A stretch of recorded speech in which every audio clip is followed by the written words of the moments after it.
जब कलयुग आता है तो क्या होता है ये सुनिए। वो था जरासंध का।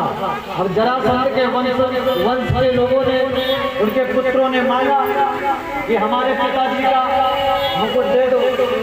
पांडवों ने दिया नहीं, भाई देना चाहिए था, तो अधर्म का हो गया वो सोना। तो कलयुग जाकर के पहले परीक्षित के ईश्वर पे जाके बैठ गया और परीक्षित की बुद्धि को घुमा दिया। और परीक्षित जी आने लगे, आते आते वो विचरण करने लगे। उनको बड़ी जोर की प्यास लगी और जब उनको प्यास लगी तो वो एक ऋषि के आश्रम में गए और उनके गेट पर जाकर के कहने लगे, अरे कोई है यहाँ पर? हाँ, मुझे प्यास लगी है, कोई जल पान करा दो।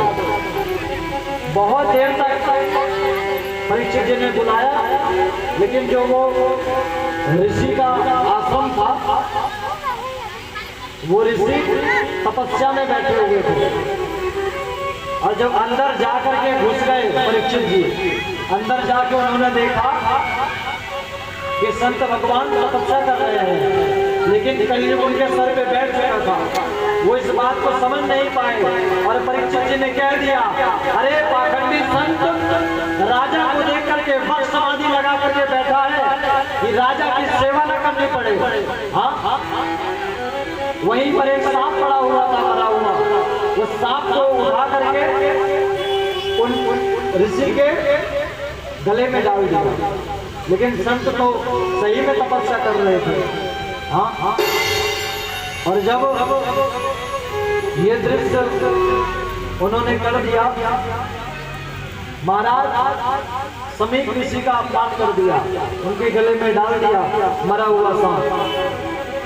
और समीप मुनि के जो पुत्र थे, जिनका नाम था श्रृंगी, वो उन संत के पुत्र थे। उनको पता चला तो उन्होंने श्राप दे दिया कि अरे राजा, तू अपने राज्य के मद में, हाँ, बड़ा घमंड है तुझको, जा, मैं तुझको श्राप देता हूँ, आज से 7 दिन बाद तुझको तक्षक नाग डस लेगा और तेरी मृत्यु हो जाएगी। श्राप दे दिया, 7 दिन में हो गया। हाँ, अब मैं इस श्राप से कैसे बचूंगा? हे प्रभु, मेरी रक्षा करो। अपने सारे राज्यपाट को छोड़ करके